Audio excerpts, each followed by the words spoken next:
Please subscribe. It helps a lot. I wasn't supposed to be there. Technically, the campus pool closed at 10, but the front door never locked right. I'd tested it once by accident, pushing on the glass out of boredom. Tonight, I pushed it again on purpose. No one saw me slip through the long hallway of echoing tile and chlorine haze. No lifeguard, no teammates, no pressure.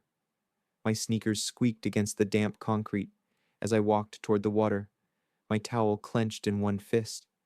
The air was cool, not cold, and thick with that sterile, chemical tang that coated your nose and clung to your skin hours after you'd dried off. I dropped the towel on a bench, peeled off my shirt, and stood there for a moment, looking at the water. Beneath the surface, the lights made strange moving patterns, like the inside of a dream you couldn't describe. The pool looked different without the yelling and the lane ropes and the whistle blasts. Without coach or the team or the sting of competition, it felt enormous, like a lake carved into the center of the building. A quiet place, pretending to be a storm. I dove in. The water swallowed me whole, and everything above faded. I kicked hard, gliding as far as I could before the pressure behind my eyes reminded me to breathe. Lately, breathing hadn't come easy.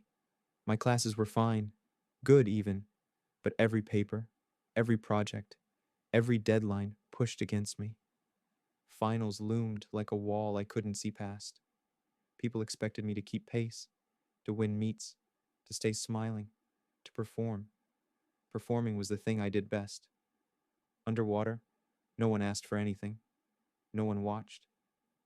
I surfaced and took a long breath. The lights overhead hummed softly. They always buzzed this time of night, like insects behind glass. I wiped water from my face and let myself float, arms stretched wide. Somewhere, a pipe clicked. I closed my eyes. Then I felt it. The water around my body shifted, not in temperature, but in weight. Heavier, like gravity forgot itself for a second.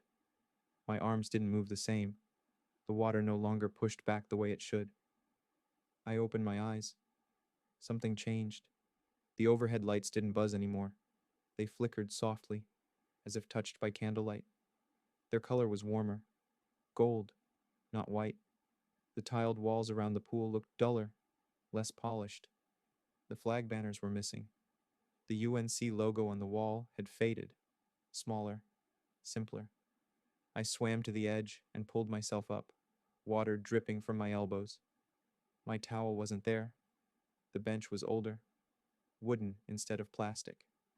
The locker door across the room, usually blue, stood painted in chipped industrial green. I stood still, trying to slow my breathing. The air smelled different. And then I heard footsteps. Fast, light ones. Bare feet, probably. A figure rounded the far corner of the pool deck. A guy, maybe my age, maybe younger. He froze when he saw me. Neither of us said anything. I tried to speak, but my throat stuck. He took a step forward, then stopped, looking almost afraid. "What are you doing here?" he asked. His voice held something formal in it, clipped and careful. I blinked. I I could ask you the same thing. He narrowed his eyes, scanning me like I didn't belong, like I'd broken into something sacred. "Are you a new recruit?" "A what?" "The team," he said. "The swim team." The silence between us pressed against my chest. I couldn't name what was happening, but I knew one thing. This wasn't my time. Something had shifted. The lights, the building, this boy, standing across from me, like I'd swum into his memory. I backed toward the pool, heart beating fast. "I think I should go." He started to say something else, but I dove in. I'm not sure how I knew I wasn't where I needed to be, or how to get back to where I belonged, but I did. The water closed again, pulling me down, colder now. I kicked hard, lungs burning, aiming for the spot where I'd come up before. When I surfaced, the buzzing lights had returned. My towel lay on the bench, exactly where I'd left it. The UNC logo glared in bold blue. The banner flags rippled in the air conditioning. But I wasn't breathing easier. I sat at the pool's edge, dripping, trying to convince myself I hadn't imagined him. He'd been real, and I had no idea what I'd just touched. The second time it happened, I wasn't ready. I'd convinced myself I could control it, but I couldn't. I slipped into the water, let the silence fold over me, and before I'd finished a full lap, the weight returned. Heavier than before, like the pool wanted to pin me beneath it. When I surfaced, everything had shifted again. The overhead lights glowed softer, like the bulbs in a living room lamp. The air felt still, almost thick, carrying a scent I couldn't name. Something woodsy, smoky, old. The tile under my hands was worn smooth. I turned in place, trying to spot any sign of the present, the usual blue banners, the sharp UNC logos, the bright plastic benches, but the details wavered, unfamiliar. This version of the pool didn't hum like mine did. And then there was someone else. At first, I thought it was my own reflection moving. He was halfway down the lane, swimming a steady crawl stroke. I stood frozen, watching him cut through the water with practiced grace, his arms slicing the surface, legs kicking rhythmically. When he reached the wall, he flipped and pushed off, gliding underwater, then surfaced in the next lane. His head turned, and his eyes locked onto mine.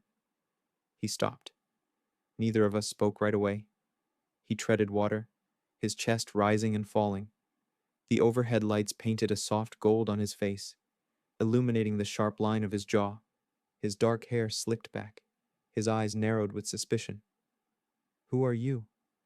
His voice carried a faint accent, crisp, like he came from somewhere where words were clipped, contained. I swallowed, my pulse hammering behind my ribs. I'm Ethan," I said, my voice uneven. He stayed where he was, but his brows furrowed. "Ethan? Who? You're not one of us." "One of who?" "The team," he said, a bit more firmly, though his tone cracked at the end, as if he wasn't sure. "Are you new? You shouldn't be here after hours." "I'm not from here," I said. His face shifted. He swam a few strokes closer, the ripples reaching me. "Not from here? Where then? You snuck in?" I felt my legs trembling against the tile. "Not from this time," I whispered, though as the words left my mouth, they sounded ridiculous, like something from a bad movie. His expression twisted into disbelief. "What kind of joke is this?" "It's not," I said, my breath catching. "I don't know how it works. I was swimming, and then I was here. Now." He stared, his lips pressing together. The lines of his face held a tightness, not just confusion, but something deeper, something like fear. He glanced over his shoulder as if expecting someone else to appear, then turned back to me. "You're saying you came from—" He trailed off, eyes scanning me again. "From where?" 2025, I said. My voice wavered, shame burning beneath my skin. I wanted to leave, to escape the absurdity of the words hanging between us. 2020? What? His voice cracked, the vowels slipping into disbelief. 2025. The future, I said, my voice low. His mouth opened, then closed again. He drifted a few feet closer, the water lapping quietly against the pool's edge. His chest rose and fell, his arms steadying him. He looked younger up close, though still more composed than I felt. "This is crazy," he said, half to himself. "Is this some kind of initiation prank? Did Jack put you up to this?" "I don't know, Jack," I said, shaking my head. My wet hair clung to my face. My breath came uneven. "I swear, I don't understand it. I was in my time, and now I'm here." He went quiet, watching me. His lips parted like he was about to say something else, but no words came. The pool around us was too quiet. I felt the silence wrapping tighter. pulling me toward panic. I should go, I said, stepping back. He frowned, but before he could speak, I dove like I did the last time. The water sealed over me, colder than before. I kicked hard, reaching for the shimmer I'd felt on the way in. The water felt thicker, as though it resisted my return, but I fought it, pulling with my arms until my lungs screamed. When I broke the surface, I was back in my time. The harsh buzz of the overhead lights returned. The air smelled of chlorine, sharp and sterile. My towel lay on the bench, untouched, but I wasn't the same. I sat on the edge, dripping, heart still racing. Somewhere, beneath the water's surface, the echoes of that boy's voice lingered. I didn't stop going back. The next night, I waited until the building quieted, until the last of the team's shouts and splashes faded into silence, until even the janitor's vacuum hum disappeared. I stood on the edge of the pool, heart pounding, towel slung over one shoulder. My toes curled against the concrete. I dove. The portal wasn't consistent. Sometimes it opened within seconds. Other times, I swam until my arms ached, until my chest heaved, until I doubted myself. When it did open, it felt like a pocket of gravity pulled me through, shifting my weight, changing the world around me. He was always there. Tommy. At first, he stared at me like he couldn't quite believe I was real. His arms folded over the pool's edge, his forehead resting on them, eyes wary. But after the third time, his suspicion eased, replaced by something more complicated, something curious, like a boy peeking through a crack in a door. We sat on the pool's edge, legs dangling into the water. My breath clouded the cooler air. His swim trunks clung to his legs, dark against his pale skin. I don't get how this works, I said, watching the ripples spread from my knees. Neither do I, he murmured. It's like the pool's alive or something, like it's pulling you to me. Or you to me, I added. He gave a small smile. It was quick, uncertain. Maybe it's both. We started trading details, comparing the differences in our worlds. Tommy told me about his classes: history, Latin, physics, how he hated them, but his father insisted he attend. His father, who owned a hardware store in their town and expected Tommy to take over the business after he served his country. I can't imagine being stuck in one place, Tommy said one night, his voice low, eyes fixed on the rippling water. Not when there's more out there. But it's not like I have a choice. The war's coming. Everyone says so. They're drafting boys from my street already. If I don't enlist, I'll be branded a coward. My father. He trailed off, pressing his lips together, his jaw tightening. I hesitated, unsure how to fill the silence. In my time, there's no draft, I said, offering what felt like too little. But everything's loud. Social media, deadlines, expectations. It feels like everyone's watching, judging, even if no one actually cares. Sometimes I feel invisible, like I'm screaming underwater. He glanced at me then, his brow furrowing. Sounds lonely. I nodded, swallowing. It is. But it's easier too. People can be freer. I think, anyway. Freer to be themselves. Tommy's eyes flickered with something I couldn't quite name. His shoulders tensed, then eased. I wish I could have been born in your time, he said softly, almost to himself. I'd give anything to swim there instead. Maybe you will, I said, though my words felt fragile, as if speaking them too loudly might shatter whatever magic made this possible. We talked more, about swim techniques, racing strategies, the feeling of weightlessness underwater. He described the smell of chalk dust in his classrooms, the echo of typewriter keys from the offices, the way the boys on the team ribbed each other mercilessly. I told him about digital classes, endless screens, the way the pool in my time felt sterile, sharp, and too bright. Despite the decades between us, we shared something unspoken, a thread connecting the feeling of not quite belonging, not quite fitting the roles we were expected to play. One night, After a longer silence than usual, Tommy said, "My father wants me to enlist by the end of June. He says I'm wasting my time here, swimming, when I should be preparing to fight. He doesn't know. He doesn't understand me. Not really." My stomach tightened. "Does anyone?" He let out a slow breath. "Maybe you." I stared at the water, at the way it shimmered under the soft golden lights of his time. I wanted to ask if he meant it. I wanted to ask if, in this strange space between worlds, he could see me the way I saw him. Instead, I whispered, "Maybe." Neither of us said anything else that night. We let the silence stretch, the water between us speaking in soft ripples. Eventually, I dove again, the shift pulling me back to my world. But even as I surfaced into the harsh, modern lights and the chemical bite of chlorine, his words stayed with me. "Maybe you. Maybe." The days bled into each other. Finals week crept closer, but my mind clung to those silent nights at the pool, where the air hummed with a different kind of urgency. I slipped into the water whenever I could. Some nights it took longer for the shift to happen. Then, the quiet world of his time would open around me, as if the pool sighed me through a crack in history. Tommy was always waiting. It wasn't something we planned, not at first. But soon, the rhythm of it fell into place, like muscle memory. I'd show up in his time, and he'd already be there, shoulders breaking the surface, that wary smile tugging at his mouth. The nights grew warmer.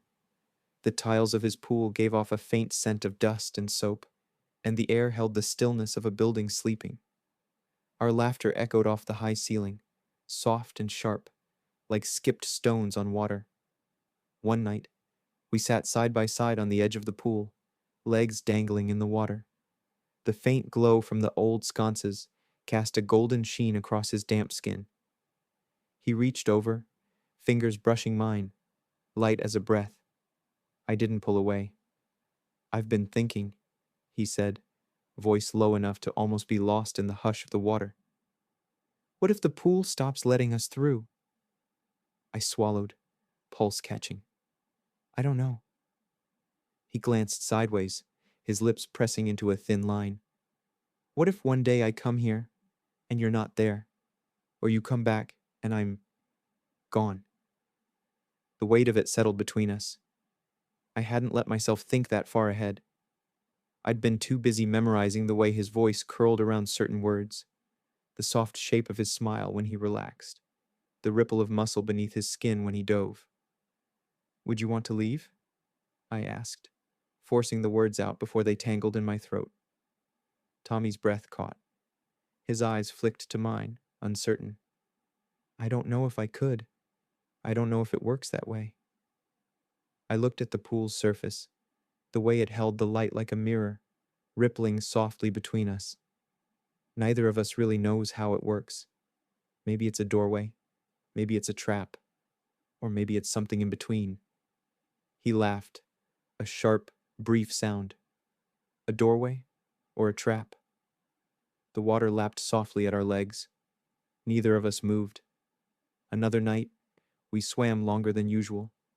He dared me to race him, and we pushed off from opposite ends of the pool, cutting through the water in parallel streaks. Our strokes matched, our kicks timed, and when we surfaced at the wall, we were both breathless and grinning. "You've got a good pull," he said, shaking the water from his hair. "You're fast for someone from 1939, I said, nudging him with my shoulder. He bumped me back, laughter echoing between the tiles. It became a game, seeing who could hold their breath longer, who could glide further underwater, who could dive the deepest. One night, we swam until our muscles trembled, and when we surfaced, our faces were close, the water between us shimmering with moonlight. Our breaths mingled. His eyes darted to my mouth, and I felt my chest tighten. For a moment, I thought he might lean in, that the gap between us might close, but then he hesitated, lips parting like he wanted to speak and couldn't. I felt the pull too, the tremor of wanting something I didn't know how to name. Neither of us moved. "Do you think we'll figure it out?" he whispered, voice cracking. "I don't know," I said, "but I don't want it to stop." "Me neither," he said, almost too quiet to hear. And in that moment, with the water cooling between us and the world held in breathless suspension, I realized I was terrified. Not of the portal closing, not of being trapped in his time or mine, but of the weight of wanting him, of how the air seemed to pull tighter around us every time we met.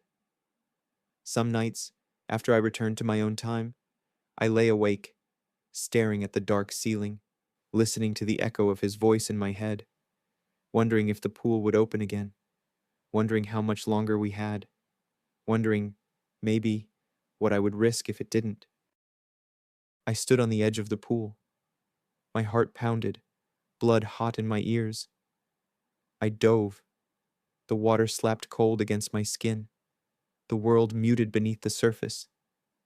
I kicked hard, waiting for the familiar shift, for the weight to twist and the light to change. But the water remained thick and unmoving, as if the pool resisted me. I surfaced, gasping, and dove again. Once, twice, over and over, my arms burning, the ache blooming from my shoulders down to my wrists. I refused to stop. The idea of not seeing him again, of never feeling the quiet pull between us, the way our silence is filled with shared understanding, made my chest seize. I swam until my vision blurred, until I couldn't tell if the flicker of light at the pool's edge was real or imagined.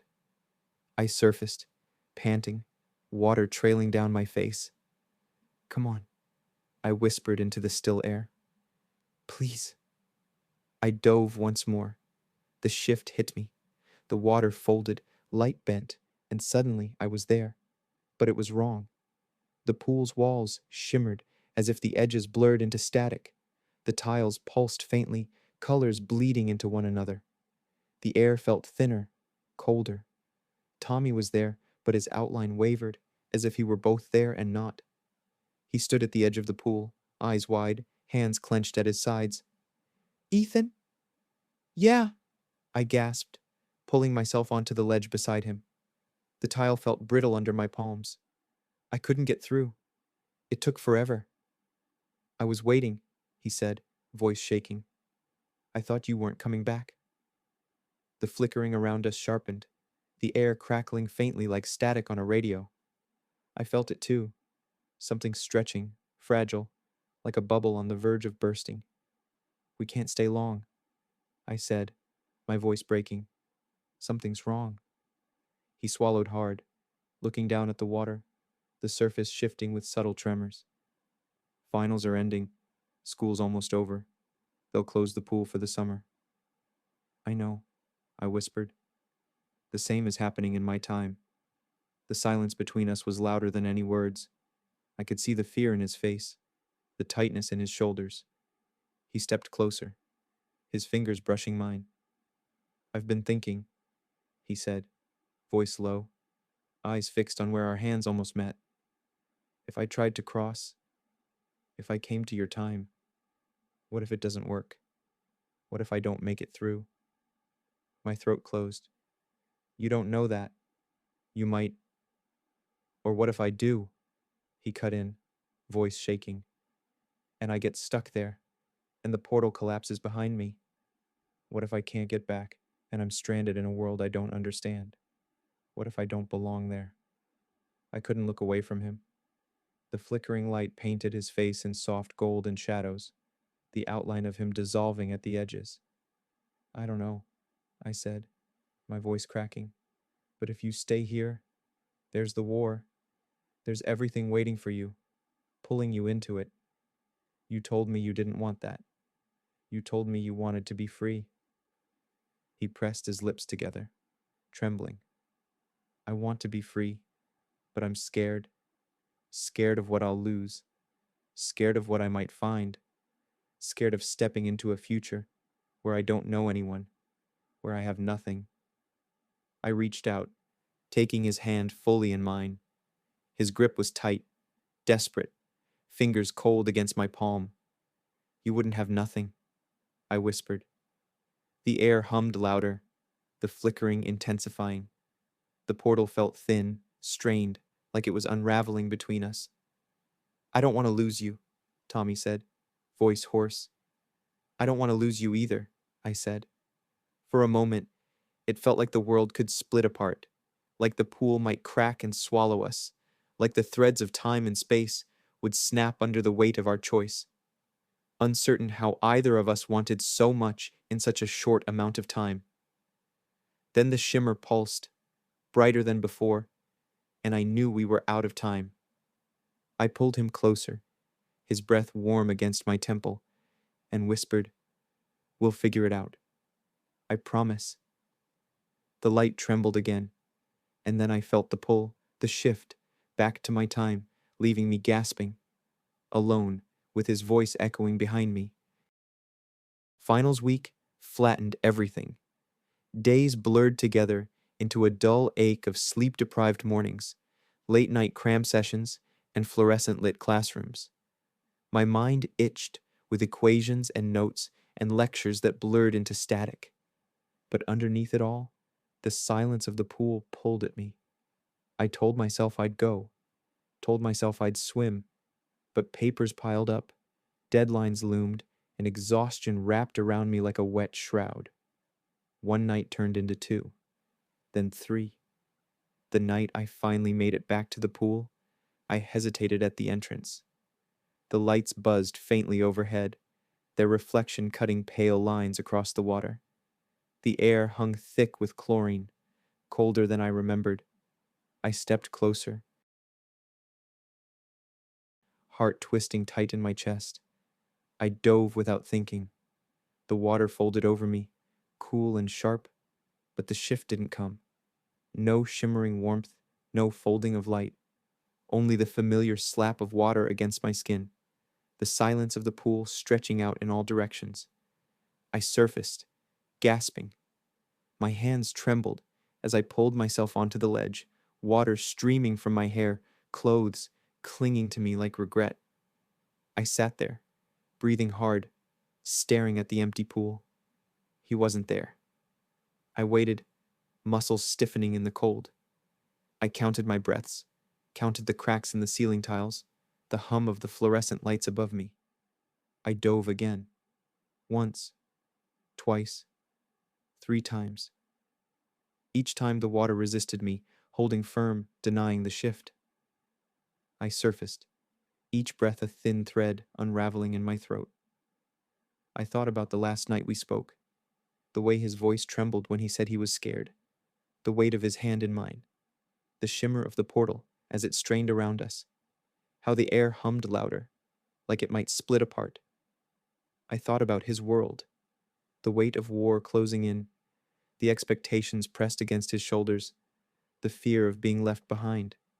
And I thought about mine, the pressure of grades, the invisible pull of social media and expectations, the way even in the freedom of my time, I felt invisible.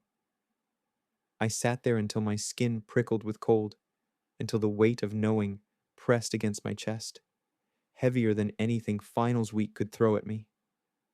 I realized I might never see him again. It wasn't fair. I'd been selfish, letting the days slip away, thinking the pool would always wait for me, thinking he would. I closed my eyes, pressing my palms flat against the tile, willing the air to shift, for the shimmer to return, for his voice to cut through the silence. But the pool remained still. The weight of everything, the finals, the missed swims, the fragile threads between our worlds, settled over me, heavy and unyielding. I couldn't stay there forever. The pool wouldn't open for me tonight. Maybe not ever again. I stood, legs trembling, and gathered my things. My shoes squeaked against the wet tiles as I walked to the door. The air outside was thick with the scent of wet pavement and distant spring blooms, but it felt hollow. The door closed behind me, leaving the pool dark and silent. I knew I might never see his face again, never feel his fingers brush mine in quiet understanding. I had let it slip through my hands, and I didn't know if I could forgive myself for that. The hallway outside the pool hummed with emptiness, the lock slick under my fingers as I slipped inside. I wasn't sure if I was breathing. Finals had come and gone in a blur. My mind cracked into fragments of notes and schedules. But this, the pool, the silence, the chance, this felt real. Inside, the air smelled sharper, like the space itself was wearing thin. The water in the pool shimmered, dull and pale under the flickering lights. I hesitated on the edge, the tile cold beneath my toes, before diving. The moment I submerged, I felt it. The pull, weaker than before, a thread fraying under my touch. The water folded over me, light shifting into the gold of another world. I surfaced into quiet. Tommy stood at the far end, his clothes damp and clinging to him. His eyes locked on mine, wide, frantic. "You came," he breathed. "I didn't know if I could. I tried so hard," I said, my voice cracking. I climbed out, stumbling towards him. I couldn't let it end. I just couldn't. He met me halfway, grabbing my shoulders, his grip trembling. "I can't stay," he said, voice tight. "I can't. There's the draft, the war, my father. If I stay, it'll crush me. I'll be trapped in a life I can't bear." I felt my breath catch, the weight of it folding around us. "The portal," I said softly, my hands curling around his wrists.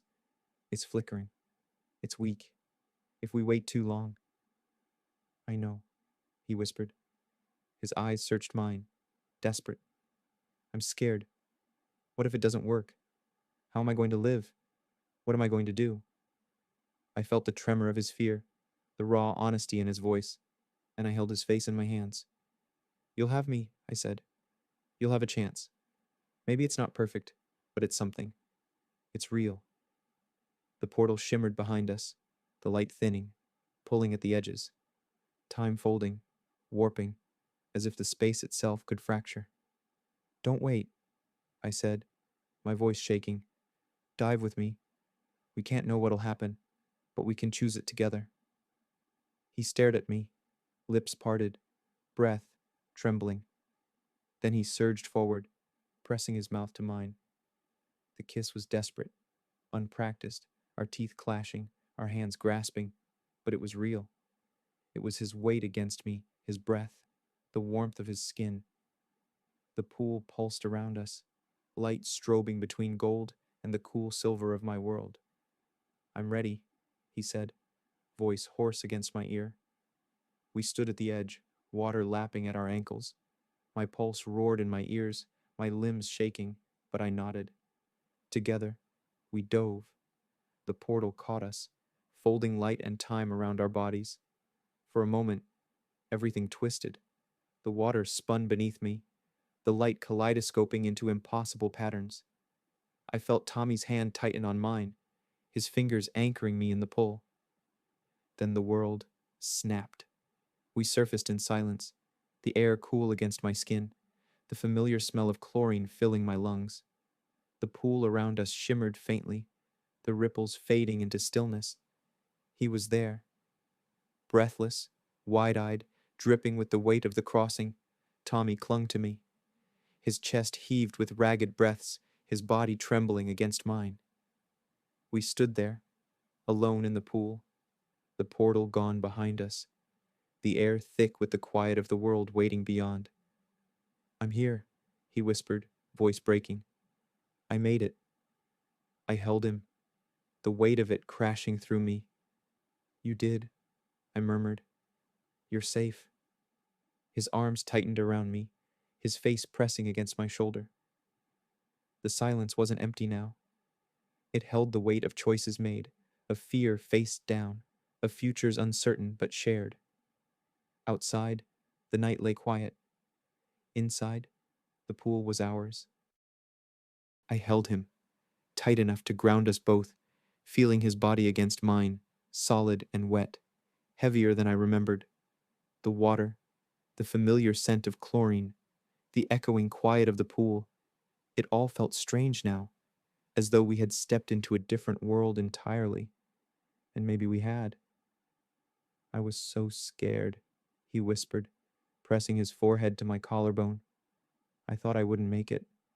I thought I'd vanish in the middle of it.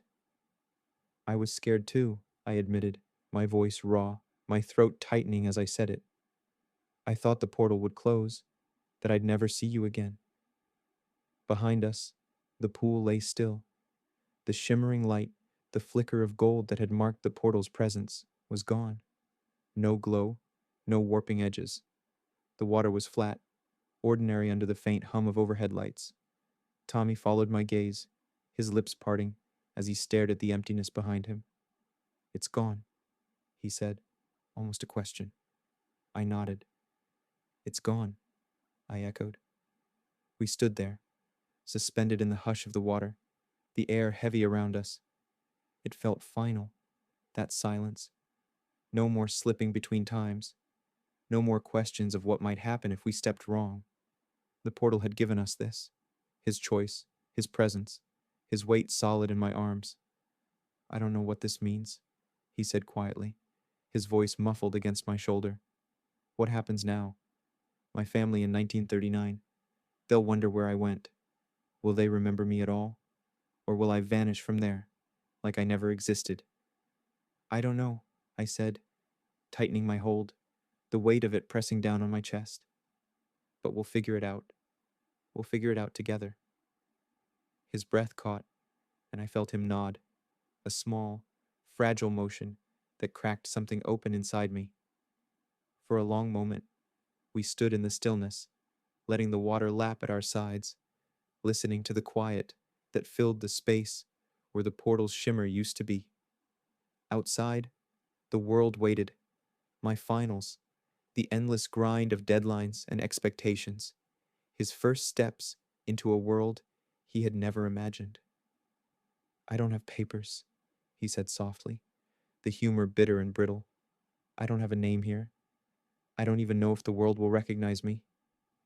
I leaned back enough to meet his eyes, brushing the wet strands of hair from his face. It'll be hard for them not to see you. His mouth twisted into something that might have been a smile if it weren't so weighted with fear and relief. Yeah, he murmured. We climbed out of the pool, dripping, exhausted, the cold of the air sharp against our skin. The water behind us stilled, flat and ordinary. There was no shimmer left, no sign of the portal's strange bending of time. It was over. But as Tommy's hand slid into mine, his grip warm and grounding, I realized we had something more powerful than the portal's collapse. We had choice. Neither of us were living in moments because we had to. We were where we were because we wanted to. And for the first time in weeks, I felt the tension in my chest loosen.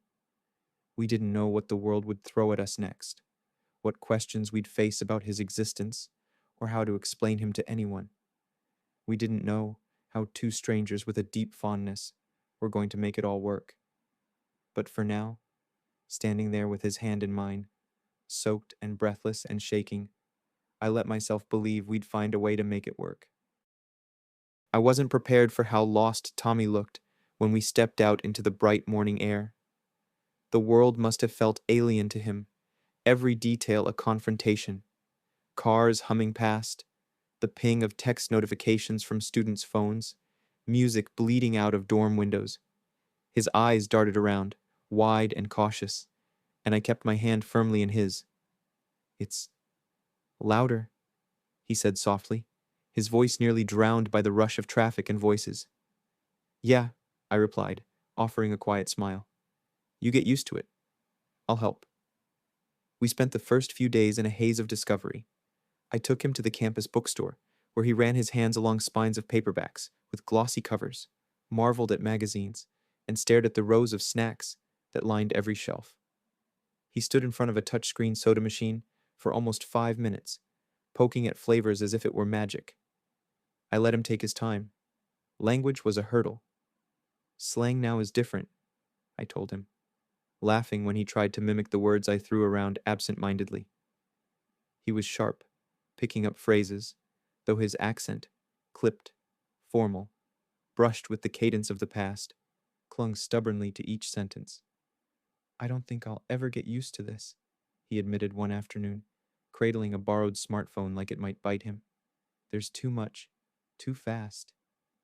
I sat across from him at a small campus cafe, watching as he swiped clumsily through an app, his brow furrowed in concentration. You don't have to figure it all out today, I said. We have time. His lips quirked in a soft smile. I never thought I'd get to say that. The pool became our sanctuary, though the portal was gone. It wasn't a boundary anymore, but a meeting ground, a place where we could let everything else drop away.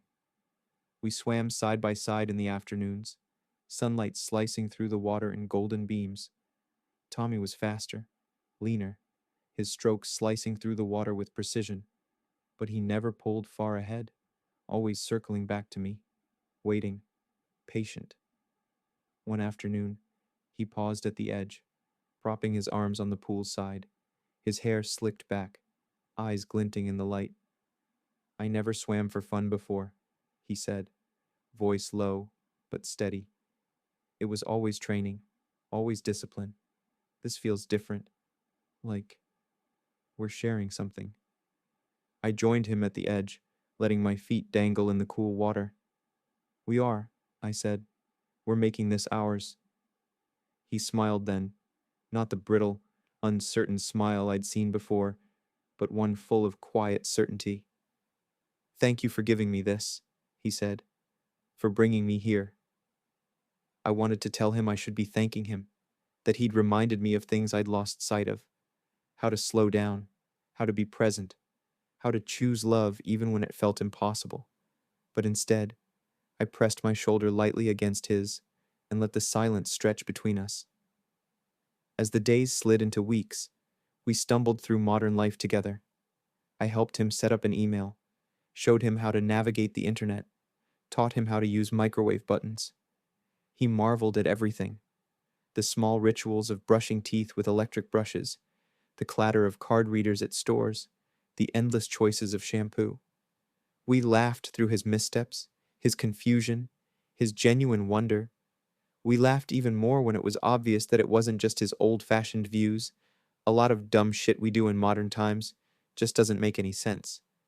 He teased me about my inability to cook anything without burning it, and I teased him about his old-fashioned manners. At night, we lay tangled in bed, his breath slow and even against my shoulder. The world outside hummed with deadlines and obligations, but here, in this small, shared space, we built something that felt both fragile and unbreakable. A new beginning, one we carved out together. One afternoon, as the late spring sun painted the pool tiles gold, we swam side by side. The water shimmered, but not with the strange magic that had once pulled us between times. It shimmered with something simpler: sunlight, laughter, the gentle brush of his foot against mine beneath the surface. We surfaced together, water streaming from our hair, faces turned toward each other. In that moment, there was no past chasing us, no uncertain future hanging over our heads. There was only this, him and me, in the sunlit pool, as though we had always belonged there.